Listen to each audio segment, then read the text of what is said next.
हरियाणा सरकार 50 एकड़ जमीन को हरियाणा में अधिग्रहण करने का काम करने वाली है।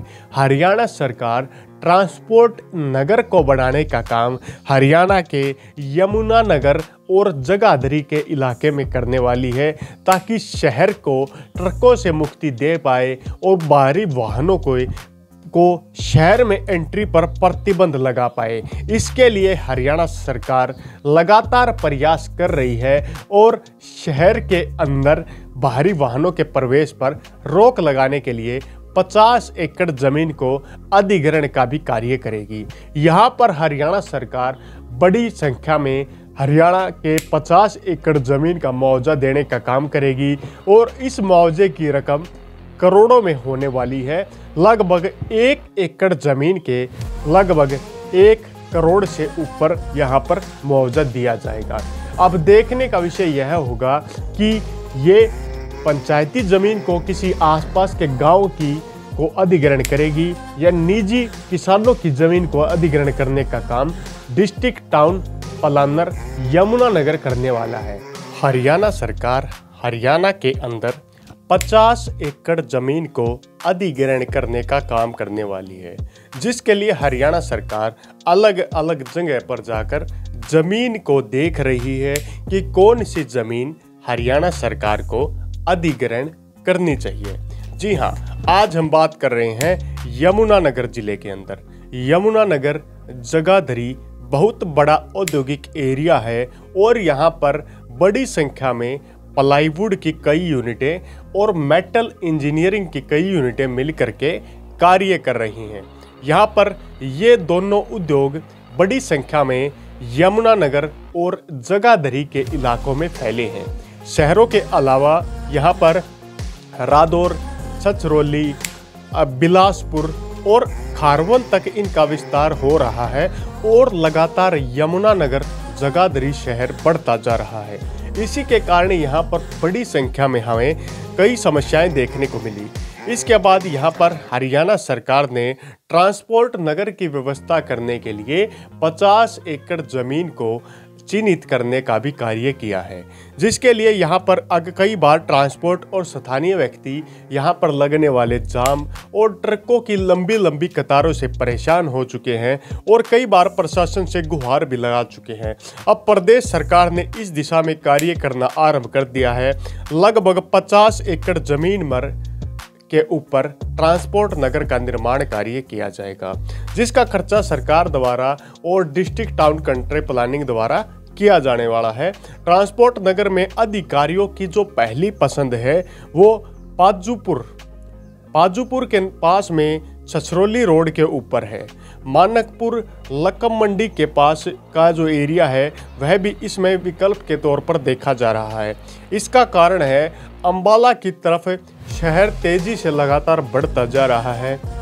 छछरौली रोड पर ट्रांसपोर्ट नगर बनता है तो शहर को बढ़ने में आसानी होगी, किसी प्रकार की रुकावट नहीं आएगी। अगर आज के दिन इस ट्रांसपोर्ट नगर को शहर के आसपास में शिफ्ट कर दिया जाएगा तो थोड़े टाइम बाद जब शहर की पॉपुलेशन बढ़ेगी, सेक्टर्स इंक्रीज होंगे, तो काफ़ी बड़ी संख्या में दोबारा से सेम सिचुएशन आ जाएगी। इसके लिए ट्रांसपोर्ट नगर को बाहरी एरिया में बनाने का फैसला लिया गया है। यहाँ पर साथ ही साथ area Jagadhri Paonta national highway के आसपास में लगता है, जिससे यहाँ आने वाले बाहरी वाहनों को भी किसी प्रकार की तकलीफ नहीं होगी। वह सबसे बड़ा माइनिंग जोन भी इसी एरिया में लगता है।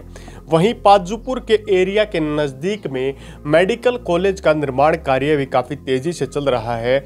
यहाँ से सहारनपुर अंबाला नेशनल हाईवे का बाईपास भी नज़दीक ही लगता है, इसलिए बाहरी वाहन शहर में प्रवेश किए बगैर ही अपने सामान को, माल को अंबाला व कुरुक्षेत्र रोड से ले जा सकेंगे। पाजूपुर के एरिया में डीटीपी यानी कि डिस्ट्रिक्ट टाउन प्लानर ने इस जगह को मार्क करने का भी कार्य किया है। ट्रांसपोर्ट नगर में ट्रांसपोर्टों को ऑफिस कम गोदाम दिए जाएंगे, यानी कि उन्हें ऑफिस भी दिए जाएंगे और गोदाम की ज़्यादा अधिकता रहेगी। 30:70 के अनुपात में ट्रकों के लिए अच्छी पार्किंग व्यवस्था होगी और कम से कम 1000 ट्रकों की क्षमता की व्यवस्था बेहतरीन तरीके से यहाँ पर की जाएगी। यहाँ पर पक्की सड़कों को बनाने का निर्माण कार्य भी किया जाएगा और बिजली, पानी और शौचालय जैसी सुविधाएं भी देने का काम करेगा। कई बार वाहनों की दिक्कत आ जाती है, वाहन खराब हो जाते हैं, तो उनके लिए यहाँ पर स्पेशल दुकानें बनाई जाएंगी जो वाहन पार्किंग की दुकानें होंगी। यहाँ पर बैंक व एटीएम सुविधा केंद्र भी बनाए जाएंगे, जिससे ट्रक चालक जो दूर से सामान लेकर आए हैं या यहाँ के चालक जो जाने वाले हैं उन्हें पैसे निकालने में या बाई चांस उनका बजट ख़त्म हो जाता है तो कई बार ट्रांसपोर्टर या ड्राइवर जो होते हैं वो दूसरे अपने जानकारों से पैसे मंगवाते हैं, तो उन्हें पैसे निकालने में किसी प्रकार की दिक्कत नहीं होगी। और सबसे खास बात ये होगा कि ट्रकों के माध्यम से जो जाम लगता है उससे निजात मिल जाएगा।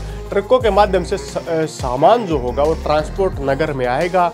ट्रांसपोर्ट नगर में सामान को अनलोड करके छोटे वाहनों के माध्यम से शहर के विभिन्न इलाकों में भेजा जाएगा, जिसमें डायरेक्ट रूप से भारी वाहनों की शहर यमुनानगर जगाधरी के अंदर एंट्री पर पूरी तरह से पाबंदी लगाई जा सकती है।